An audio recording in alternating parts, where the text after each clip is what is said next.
Welcome मेरी महानस्तियों। जो आज का हमारा टॉपिक है वो कौन सा है? Double displacement reaction. और ये हमारी केमिकल रिएक्शन की फोर्थ टाइप है जो आज हम लोग डिस्कस करने वाले हैं। बट उससे पहले बच्चों, अगर आपने इसकी जो थर्ड टाइप थी हमारी डिस्प्लेसमेंट रिएक्शन, अगर आपने उसको नहीं समझा है तो आप मेरी पिछली वीडियो को जरूर चेकआउट कर लेना। उसका जो लिंक है वो आपको यही स्क्रीन के ऊपर दिख जाएगा, तो आप उसको एक बार जरूर समझ ले। क्योंकि अगर आपको डिस्प्लेसमेंट रिएक्शन को अच्छे से समझ में आ गया आपको, तो आपको ये जो डबल डिस्प्लेसमेंट रिएक्शन है वो भी क्या है समझनी बहुत ही ज्यादा इजी हो जाएगी और आपको बहुत ही इजी लगने वाली है। ठीक है, तो चलो शुरू करते हैं। डबल डिस्प्लेसमेंट रिएक्शन क्या होती है ये देखो बच्चों, इसके अंदर क्या है, नाम से क्लियर है, डबल डिस्प्लेसमेंट। दैट मींस यहाँ पे क्या है, इस रिएक्शन के अंदर डिस्प्लेसमेंट तो डेफिनेटली होने वाला है क्योंकि इसके नाम में ही पड़ा है और डबल भी लगा आगे। दैट मींस इस रिएक्शन के अंदर जो हमारी डिस्प्लेसमेंट है वो कितनी बार होने वाली है? 2 बार होने वाली है। तो हमने ऑलरेडी सिंगल डिस्प्लेसमेंट रिएक्शन करी थी जिसको हम लोग सिंपल डिस्प्लेसमेंट रिएक्शन बोलते हैं। वहां पे क्या था, हमने स्टडी किया था कि क्या होता था, कोई भी एक एलिमेंट जो था वो क्या करता था, कंपाउंड के अंदर से कोई भी एक एलिमेंट है उसको हटा के खुद उसकी जगह पे क्या हो जाता था, आ जाता था। तो वो हमने ऑलरेडी स्टडी कर लिया। तो अभी यहाँ पे बच्चों क्या है, डबल डिस्प्लेसमेंट रिएक्शन के अंदर क्या होता है, आपको 2 कंपाउंड यहाँ पे मिलेंगे। जैसे कि मैंने एग्जांपल लिया, अभी सिंपल एग्जांपल ले लेते हैं, अभी थोड़ा कंपाउंड्स वगैरह में बाद में जाएंगे केमिस्ट्री के अंदर। सिंपल यहाँ पे क्या, कोई भी ए बी और सी डी, कोई भी 2 तरीके के आपके पास क्या कंपाउंड है। तो यहाँ पे बच्चों क्या होता है, मैं थोड़ा सा पिछला आपको रिकॉल करवा देती हूँ। तो डिस्प्लेसमेंट रिएक्शन के अंदर हमने क्या देखा था कि वहां पे क्या होता था, एक कंपाउंड होता था और एक हमारा क्या होता था, सिंगल एलिमेंट। ठीक है, और वहां पे हमने स्टडी किया था कि जो क्या होता था, ज्यादा रिएक्टिव जो एलिमेंट था वो क्या करता था, लेसर रिएक्टिव एलिमेंट को क्या करता था, हटा के खुद उसकी जगह पे आ जाता था। और यहाँ पे क्या बनती थी हमारी AC plus B। That means यहाँ से जो एलिमेंट बाहर गया वो कौन सा था बच्चों, B। अब यहाँ पे आपको एक चीज नोट करनी है कि यहाँ पे हमें क्या होता था, सिर्फ इतना मतलब था कि एक एलिमेंट आया, उसने दूसरे को हटाया, खुद उसकी जगह पे आ गया। अब ये जो जिसको हटाया वो कहाँ जा रहा है, उससे हमें यहाँ पे कोई मतलब नहीं था। लेकिन जो बच्चों हमारी डबल डिस्प्लेसमेंट रिएक्शन है उसमें हमें इस चीज से मतलब होने वाला है। तो हमने ये भी देखना है कि भाई जिसको हटाया वो कहाँ जा रहा है। ठीक है, तो इसमें बच्चों सिंपली क्या होता है, जैसे कि अगर मैं बात करूं ए बी की, तो इसमें क्या था, मैंने आपको ये भी बताया था कि अगर कोई भी कंपाउंड है तो उसमें से हमने पहले कोई भी एलिमेंट जो अपनी जगह से हटेगा वो कौन सा होता है, पहला। कंपाउंड के अंदर जो पहला एलिमेंट पड़ा है दैट मींस इसमें हम देखेंगे सी को, इसमें हम देखेंगे ए को। ठीक है, तो यहाँ पे बच्चों सिंपली क्या होता है, ये जो ए एलिमेंट है, मान लो इसने क्या करा, सी को हटा के खुद उसकी जगह पे आ गया। ठीक है, तो यहाँ पे क्या होता है, एक बार डिस्प्लेसमेंट हो गई, ए ने क्या करा, सी को निकाला, खुद उसकी जगह पे आ गया। बट यहाँ पे बच्चों क्या होता है, ये जो सी है ना जो हटा है वो भी क्या करता है, वापस से जो जिसने उसको हटाया खुद वापस उसकी जगह पे ही चला जाता है। दैट मींस यहाँ पे कितनी बार डिस्प्लेसमेंट हो रही है, 2 बार। कैसे हुई, पहले हमने क्या देखा कि ये जो हमारा ए था उसने क्या करा, सी को हटाया, खुद उसकी जगह पे आ गया। तो हम लोग क्या करेंगे, सी की जगह पे क्या लिखेंगे, अभी ए, और डी एज इट इज पड़े है उसको लिख दिया।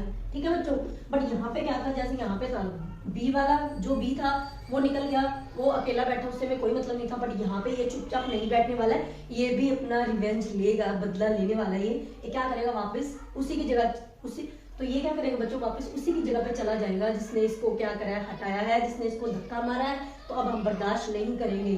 तो यहाँ पे क्या होगा, ये जो सी है बच्चों वो क्या करेगा, वापस से ए की जगह पे चला जाएगा। तो इस तरीके से क्या होगा, ए तो वहां चला गया, दैट मींस ए की जगह पे अभी क्या आएगा हमारा सी, और यहाँ पे ऑलरेडी हमारा क्या पड़ा था, बी। तो दैट मींस यहाँ पे बच्चों क्या होता है, इस तरीके से हमारे पास क्या है, जो कंपाउंड्स है, न्यू कंपाउंड्स है ना, वो क्या हो जाते हैं, बन जाते हैं। तो इसी को बच्चों हम लोग क्या बोलते हैं, डबल डिस्प्लेसमेंट रिएक्शन। क्योंकि यहाँ पे 2 बार डिस्प्लेसमेंट हो रहा है, एक बार ए ने सी को उठाया तब डिस्प्लेसमेंट हुई, अगेन सी ने क्या करा, ए की जगह पे जाके बैठ गया तो दोबारा से डिस्प्लेसमेंट हुई। That is why this reaction is called the double displacement reaction. Very easy. तो अभी आपके बच्चों जो बुक में एग्जाम्पल है, ये तो हमारा वैसे सिंपल था।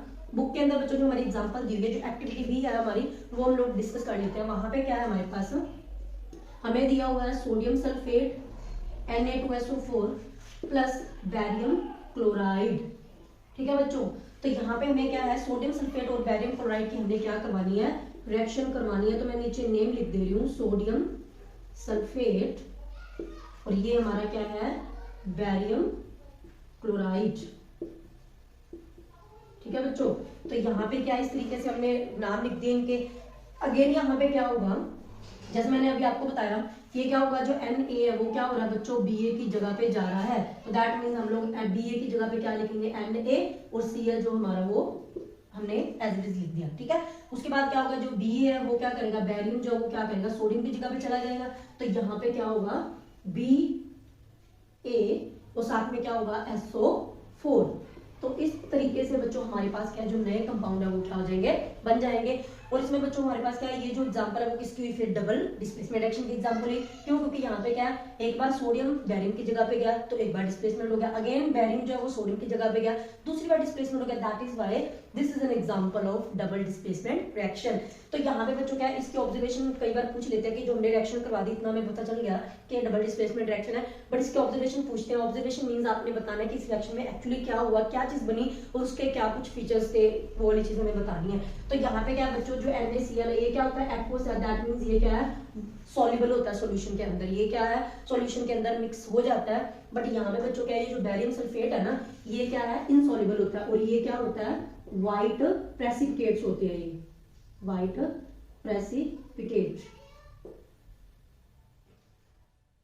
और ये क्या होते हैं, सॉल्यूशन के अंदर इनसॉल्युबल होते हैं। मींस ये क्या, सॉल्यूशन के अंदर डिसॉल्व नहीं होते हैं, NaCl डिसॉल्व हो जाता है, बट हमारा जो बैरियम सल्फेट है बच्चों वो डिसॉल्व नहीं होता है। और ये जो है ना, ये क्या होता है, व्हाइट प्रेसिपिटेट। अब यहाँ पे एक नई टर्म आई है, प्रेसिपिटेट। प्रेसिपिटेट क्या होता है, मैं आपको ना अभी केमिस्ट्री को छोड़ो, बहुत ही सिंपल एग्जांपल अपनी डेली लाइफ से देने वाली हूँ। आप सबने लस्सी तो पी होगी घरों में, है ना, सबने ट्राई करा भाई, सबकी फेवरेट भी होती है ना।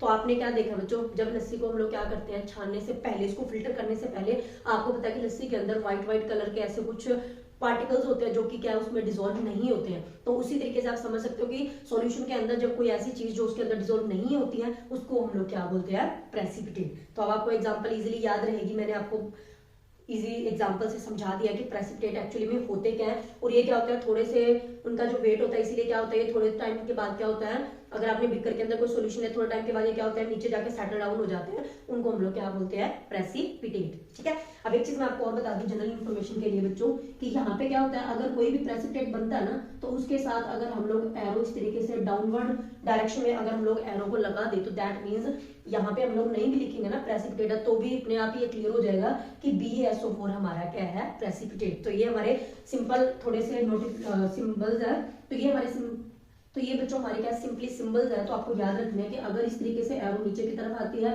तो इसका मतलब वो क्या है, प्रेसिपिटेट, और उसको हम लोग शॉर्ट में कैसे लिखते हैं, PPT, दैट मींस प्रेसिपिटेट। ठीक है, और उसके अलावा क्या होता है, अगर यही एरो हम लोग बच्चों ऊपर की तरफ लगा देते हैं, तो दैट मींस वो जो रिएक्शन, वो जो चीज है, कंपाउंड है सॉरी, वो कौन सी स्टेट में, हमारा गैसियस स्टेट में, दैट मींस वो गैस के रूप में है।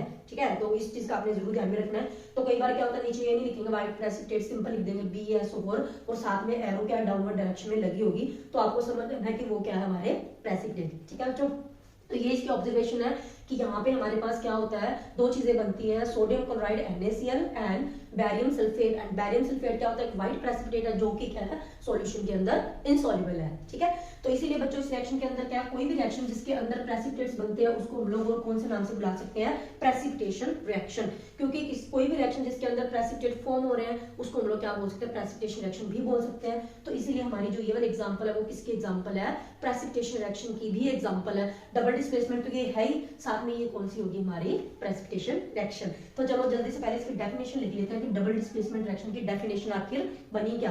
तो देखो सिंपल वर्ड्स में क्या है, डबल डिस्प्लेसमेंट हमने देखा, दो बार डिस्प्लेसमेंट, सिंपली यहाँ पे क्या हो रहा है बच्चों, आयंस का एक्सचेंज हो रहा है। अगर हम लोग लेफ्ट साइड और राइट साइड को कंपेयर करें तो हमें पता चल रहा है कि सिर्फ क्या हो रहा है, Na Ba की जगह पे जा रहा है और Ba क्या है, Na की जगह पे आ रहा है, इतने काम हो रहा है। दैट मींस यहाँ पे क्या हो रहा है, दो चीजों का एक्सचेंज हो रहा है, और चीजें कौन सी है बच्चों, यहाँ पे आयंस है। अब जिन बच्चों को आयंस के बारे में नहीं पता, मैं उनको थोड़ा सा बता देती हूँ कि आयंस होते क्या है।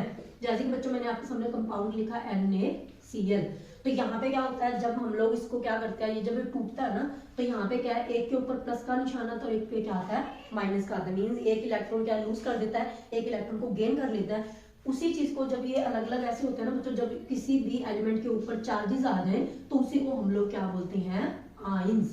ठीक है, तो अगर मैंने सिंपल लिखा है Na, तो ये आयन नहीं है, ये क्या है, हमारा एलिमेंट है। लेकिन अगर मैं लिख रही हूँ Na पॉजिटिव या फिर Cl नेगेटिव, तो ये हमारे क्या होंगे, आयंस। क्लियर हो गई इतनी चीज। तो इसलिए बच्चों इसकी डेफिनेशन हम क्या लिख सकते हैं, दैट मींस डबल डिस्प्लेसमेंट के अंदर सिंपली क्या हो रहा है, आयंस का एक्सचेंज हो रहा है, और तो कुछ भी नहीं हो रहा। तो इसलिए हम लोग इसकी डेफिनेशन को सिंपल लैंग्वेज में लिखेंगे। इसकी डेफिनेशन फिर क्या बनी, the reaction in which there is an exchange of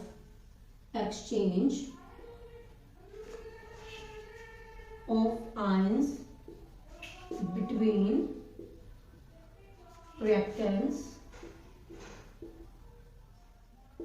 is called double displacement reaction.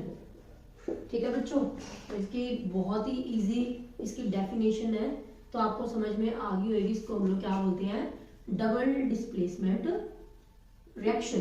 क्योंकि मैंने यहाँ पे सिंपली क्या लिखा है, द रिएक्शन वो वाली reaction in which there is an exchange of ions between reactant. मैंने आपको बताया था एरो से पहले जो हमारी चीजें होती है लेफ्ट हैंड साइड में, रिएक्शन से पहले जो हमारे जो भी चीजें उसको हम लोग क्या बोलते हैं, रिएक्टेंट्स। तो ये हमारे क्या होंगे, दो रिएक्टेंट्स होंगे ना, तो दोनों रिएक्टेंट्स के अंदर बच्चों क्या होता है, सिंपली एक्सचेंज ऑफ आयंस। ये आयंस इसकी जगह जा रहा है, ये वाला आयन इसकी जगह पे आ रहा है, दैट इसीलिए हमने लिखा है there is an exchange of ions between reactant is called the double displacement reaction. Very simple. So yeah, this is all about the double displacement reaction. So I hope कि आपको ये वाली रिएक्शन भी बहुत अच्छे से क्लियर हो गई है।